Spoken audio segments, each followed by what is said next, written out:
Hey guys, this is my unboxing video of the EVH Eddie Van Halen Stripe Series Frankenstrat guitar.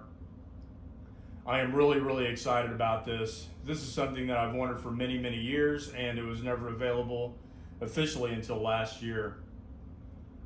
So I'm going to give you a little bit of history of my connection with this guitar and about the guitar itself. Back in 1983, when I was 13 years old, an old junior high school friend of mine came over with a small cassette player and cassettes, and he asked me, "Hey man, do you want to hear the coolest guitar solo you've ever heard?" And I was like, "Yeah, sure." So he put in Eruption, and I was totally floored. I thought to myself, how in the heck does a guy make sounds with a guitar like that? A few days later, I asked him if I could borrow the cassettes again, and I listened to them for a couple weeks. I gave them back to him. Then I had my parents take me to the local record shop, and I bought all the albums for Van Halen. Van Halen 1, Van Halen 2, Women and Children First, Fair Warning, and Diver Down. I listened to them continuously, and I loved the striped guitars that was on the covers of these albums. And since then, I always wanted a guitar like Eddie's. He was an inspiration to me to play the guitar, and he was my idol. So now I'll give you a brief history of this iconic guitar. In 1974, Eddie went to this place in San Dimas, California called Boogie Bodies. It was owned by Wayne Charvel of Charvel Guitars. Eddie saw a stack of guitar bodies on a shelf that were factory seconds. The body he chose out of the pile had a knot in the wood on the lower part of the right horn.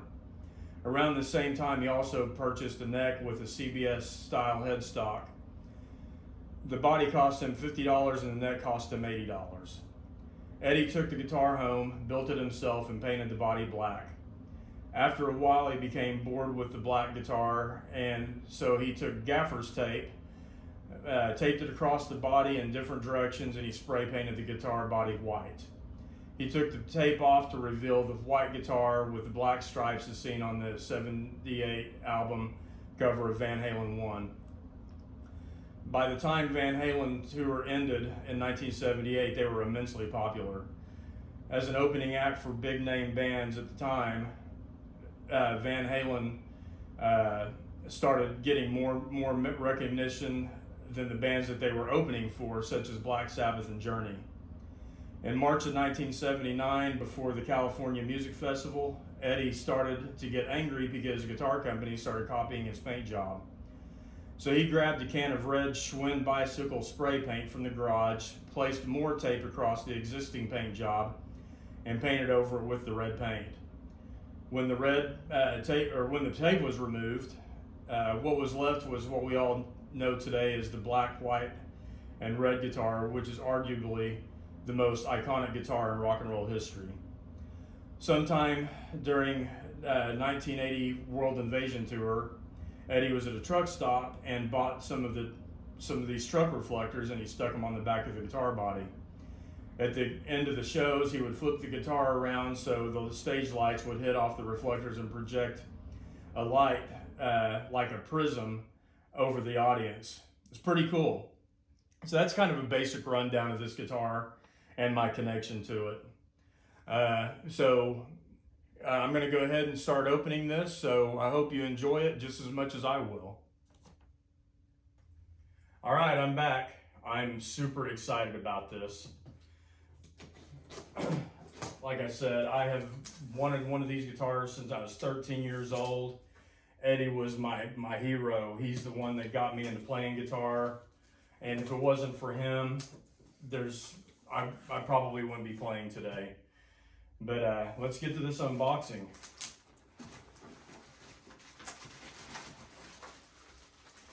I've got a little styrofoam thing with, I'm guessing, some tools and the whammy bar in there. And here it goes. Unfortunately, EVH does not send this guitar out with a case, so I had to order one from Sweetwater, and it's going to be here in a couple days. So I'm a little nervous about this. I've seen some of these guitars online, and some of the necks are super dark on them, and that's not really something that I really care for, but it is what it is. I'm just happy that I got this. Very fortunate. And the big reveal.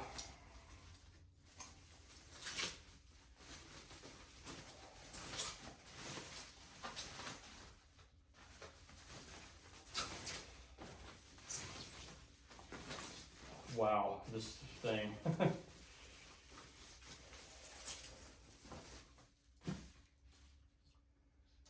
Oh my God. This thing is so amazing.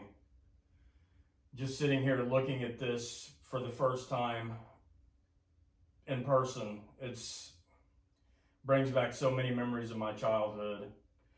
Eddie was a huge part of my life, and he always has been, and rest in peace. He was the best guitar player, in my opinion, ever.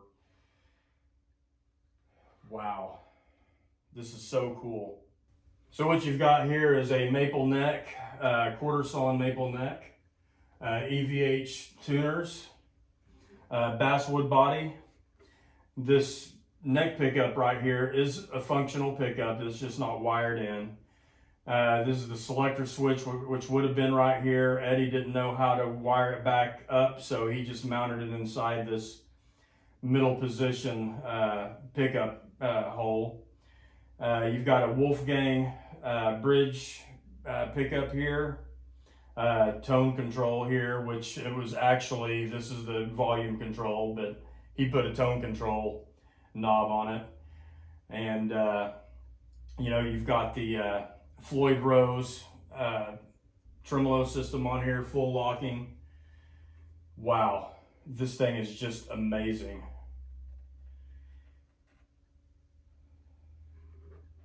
Anyway, let me show you some close-ups of it. I don't know how close I am to the camera, so forgive me if I'm way too close, but this thing is just absolutely amazing.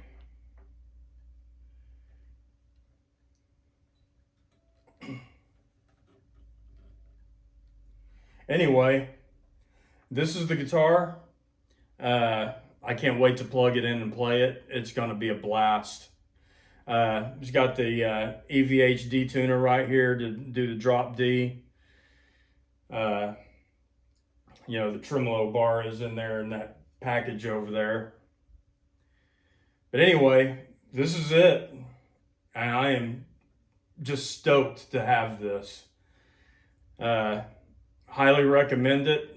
I'll do a playing video of it and let you hear what it sounds like.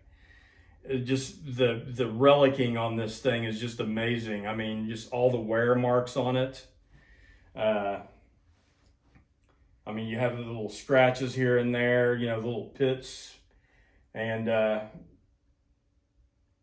they really did an amazing job. This guitar is made in Mexico, and if it were made here in the United States, it would cost so much more money than what I paid for this.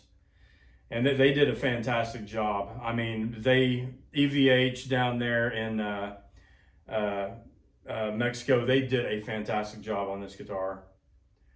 But anyway, this is it, and I highly suggest getting one. It's freaking awesome. I'm a loss for words. I really am.